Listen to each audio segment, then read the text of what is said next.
Hey, listen. Sir. We are in a, deep end of the sports talk, pop culture talk pool. Okay, we're in the deep end. We got a lot of competition. We're going to talk about this a little bit later in more granular detail about what's going on with this show. You're an experienced swimmer, though, Rich. But let me just tell you this. We notice things. We talk about things that we think you want to talk about, things that I like to talk about, and things, though, that most importantly are worthy of being talked about because of the headlines, because of the news. And frequently that involves the Dallas Cowboys. Yes, it does. And we're not starting this show with the Dallas Cowboys. Oh, man. Because, we just want to. Yeah, it's a thing to do. We have to. Today is one of the days where we have to. Because it is the story of the National Football League as training camps are opened now for, again, 30 teams of the 32. I can't do the fraction. What's 30 seconds? 5-6. Thank you, sir. How do you know that? 83%. It's impressive. Yeah. That's the Rain Man of the Rich Eisen Show right over there. Cannot. He can tell you how many football toothpicks I just spilled on the ground. Charlie Babbitt's your friend? Listen. Stop trying to get us off the scent here. Okay? We're not just going to close things down for the next 8 weeks so we don't have to bring up a vote on the Dallas Cowboys. I'm just an excellent to rip driver, things straight from the headlines of what's going on in this world right Topical. now. We have to talk about the Dallas Cowboys. I agree today. Because of what Jerry Jones did to open training camp for the Dallas Cowboys on Monday. He held a press conference. Stephen Jones was there. Brian Schottenheimer, the new HC of the Dallas Cowboys, was there. Micah Parsons in camp. Okay? Holding in. Yeah, we'll get to that in a second. We'll see how long it's there. We'll get to that in a second. And listen, we know Micah's going to sign with the Dallas Cowboys. You know who knows that? I don't know we that, all, no. We all know it. I don't Jerry know knows it. We know Micah that. knows it. At the end of the day, he's going to sign with the Dallas Cowboys. He'll be rushing the passer. He will be training his sights on Jalen Hurts on the first Thursday of September. Better be. On NBC. It's going to happen. We all know it. We all know it. Yeah, come on, Chris. But you know that's going to happen. That's the point You B. do know. That's the point B. This is the point A. This is how we're disembarking or embarking on the journey, however you wish to put it. Okay. Because, and that line between A and B, it's not straight. It's not straight. It's going to be all over the map. And it started to go all over the map right as soon as the train left the station. I mean, as soon as the microphones turned on in Oxnard, California yesterday. Is this thing on? Yes, it was. Certainly when Jerry starts talking about, in retrospect, about why this thing's not signed yet. Get this right. About the fact that Micah didn't play all 17 games last year, and nor did his highly priced $60 million a year quarterback who must be just sitting around going, What did I do? my ears are burning for some reason, and it's not because it's 1 billion degrees out here in Oxnard. This is why we're starting the show with the Dallas Cowboys, because of Jerry's soliloquy on this subject matter going thusly. Just because we sign him doesn't mean we're going to have him. He was hurt 6 games last year. Seriously. We've signed, I remember signing a player for the highest paid at the position in the league, and he got knocked out 2/3 of the year, Dak Prescott. So there's a lot of things you can think about when you, just as the player does, when you're thinking about committing and guaranteeing money. All right, now, very simple question. What the hell does that mean? What's the point he's trying to make? I'm holding off on signing him because I need to see more health? Does that mean, again, you can infer, does that mean he's implying that both guys are injury prone? Mm-hmm. Is he implying both guys aren't taking care of their bodies well enough?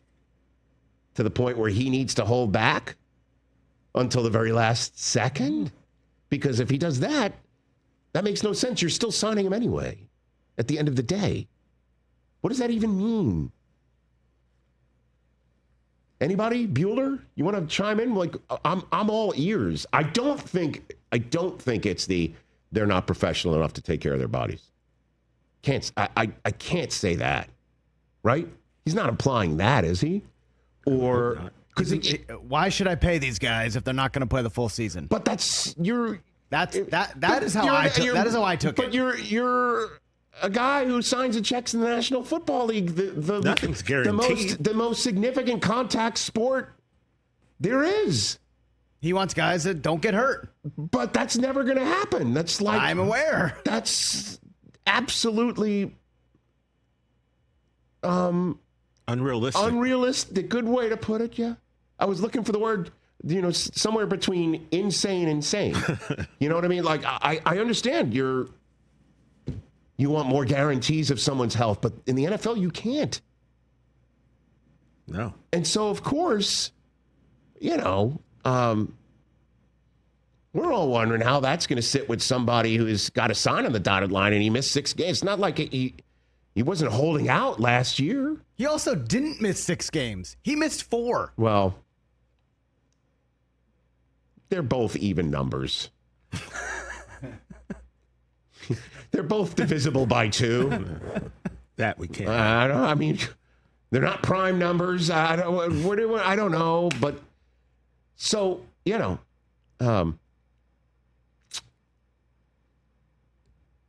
we're also wondering, is TJ Watt going to affect the bottom line here, right? Mm-hmm. Because Obviously he just signed a lot, but yeah, no doubt. Because that's what happens when you wait. But get to that in a second. Interestingly enough, the Watt that has kind of thrown a rock that has rippled in this pond isn't TJ, it's JJ, who heard this soundbite, retweeted it, and said, anytime you can publicly take a dig at your star quarterback and your star pass rusher simultaneously right before the season begins, you just got to take it. You got to do it. Nothing makes guys want to fight for you more than hearing how upset you are that they got hurt while fighting for you. And Micah Parsons hit the old retweet on it. So there's that. I couldn't believe it. Which is why, again, we have to start this show at the Dallas Cup. You just got to. I offered no pushback today. Okay, good enough. 0. Good enough, because don't worry, we're making the turn here on this golf course. Do Jones. Listen, I understand that Micah hit the repost on this sort of thing, and JJ, I mean, that was a very economical way to put it. Mm-hmm. Perfect. I mean, word for word to make your point, sarcastically and then seriously. The fact that Micah's under contract, on top of it being laid out there by Jerry Jones, how will that sit? Because this was the soundbite everybody brought up when asking, do you expect Micah to practice? Hit it. Everybody here is under contract. Everybody. Yes. And so that's what that is. From the standpoint of, let's say, what happens relative to, I'm looking at the entire NFL when I say this, and that's players that are under contract and teams looking to make it better for the team and for the player. In terms of that, that is incumbent if you're in that price range. When you're up there in that top 10%, so to speak, of the league, and that top quartile of your team, leadership is really big.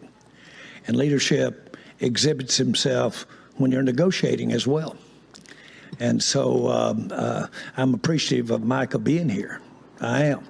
And he mentioned leadership several times. Right. And that's always been the undercurrent. I'll shoot you all straight. That's the undercurrent coming out of the Metroplex. he podcasts too much. Yeah, he says too much, right? Isn't that what DeMarcus Lawrence kind of lobbed back into Dallas as he arrived into Seattle? Like, hey, you keep podcasting. Yep. I'll come up here and win. Once upon a time, this is what I'll say here. I always try to keep it real and level-headed here. Micah's going to sign. He's going to sign. This is nothing compared. Right now, the reposting of a tweet that calls out Jerry, and I think rightfully for him basically saying, I'm paying people to get hurt around here. And Micah's somebody I paid. Dak, I paid him, and he got hurt. So you want me to pay him now? You know? And he even added down that Trevon Diggs got called into this thing. Yeah, right? Threw a straight at those guys. Well, it was brought up. And Jerry used it as a cudgel, in a way. A what? He used it as a way to dig at the media for saying you don't sign people early enough. Because he signed Trevon Diggs early enough, gave him the largest contract for cornerbacks, and he's been hurt twice. Yep. Play that soundbite. Jerry kind of just talked about, the things that can happen before a contract's up, and that's why you kind of wait for it a little bit. You've done deals, though, early with Trevon Diggs, with Terrence Steele before it was time for it. What's the difference between those situations and a situation like CeeDee Lamb and Micah Parsons? Frankly,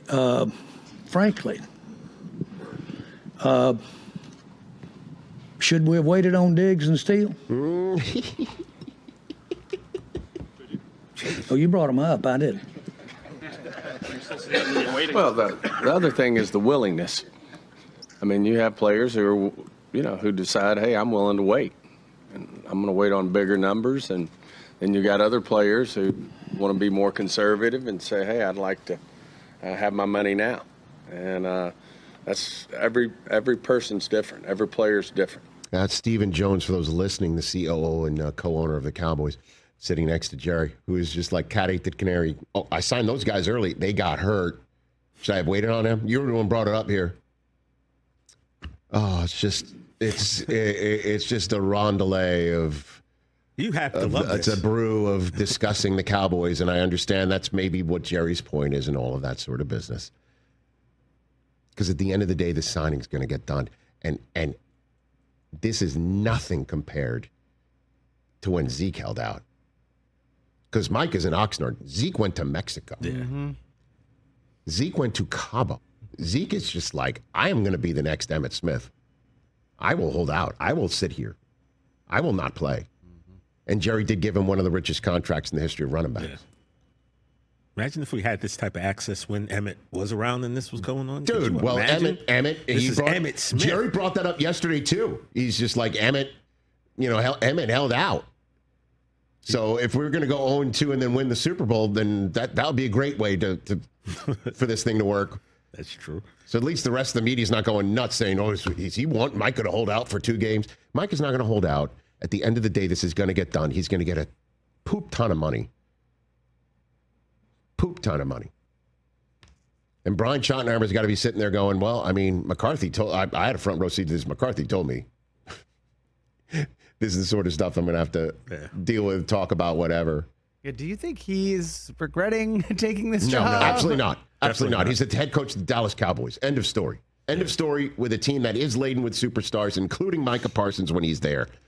But boy, is this something. You don't have to deal with this. No, if you're not. I get it. But Jerry gave him the gig, and I don't think he's regretting it one more at all. No. It's Cowboys fans that are sitting there going, why do I have to sit through this again?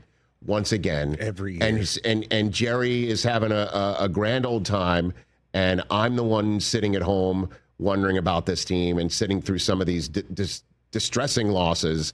And does Jerry really care all that much? At the end of the day, seems like the only guy having fun. That is the conversation that a lot of Cowboys fans that I know of, and does Jerry want to win the Super Bowl? Hell yeah, he does. I don't know. about that. No. But you know where I stand on that. No, I know that you think he's having more fun in Jerry world than winning. Yeah, we're getting ulcers. He's out there having the time of his life. Well, right? I mean, I that's the point. Is there going to be any fatigue with dealing with all of this stuff?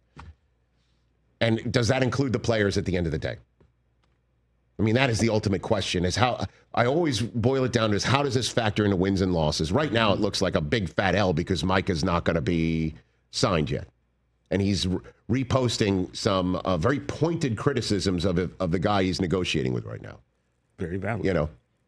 But in terms of wins and losses, that front, if you start 1-3, 2-4, you go 3-5, 4-5, 5-6, how does this all manage? Is there some fatigue that just does not allow them to dig in because of this stuff? I don't know. That's going to be on Schottenheimer. And then the fans, is there any fatigue with them? Because one last thing that he threw out there. For something else? Oh, yeah. He was asked if he's ever thought about giving up being the general manager of the team. Here's his response. Has stepping away as general manager ever been even a momentary consideration for you through the years? Yes. Oh. Momentary. Oh. How long a moment? Now, we're getting down to it. Small fractions of seconds, I promise you that. Okay. Yeah, the only one laughing. He's the only one having a good time. I'll remind everybody, the Dallas Cowboys are his fantasy team.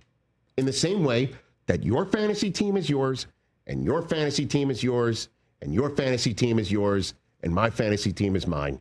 Because if I went through a bunch of years where I haven't won anything, I would spend maybe a momentary fraction of a second thinking about having somebody else pick my team. But at the end of the day, hell no. It's my team. Especially if you know what I mean? And especially if you own your team with your kid. Yeah. Also, Rich, Which I especially do if you in won one championships. league, Especially if you've run fantasy championships before. Or if it's worth $15 billion. No, it's been about 12, 13 years since I won my fantasy league in the one league I really want to win it. But I'm a GM. Oh, man. Catch the Rich Eisen Show live weekdays from 12 to 3 p.m. Eastern on Roku Sports Channel in the U.S.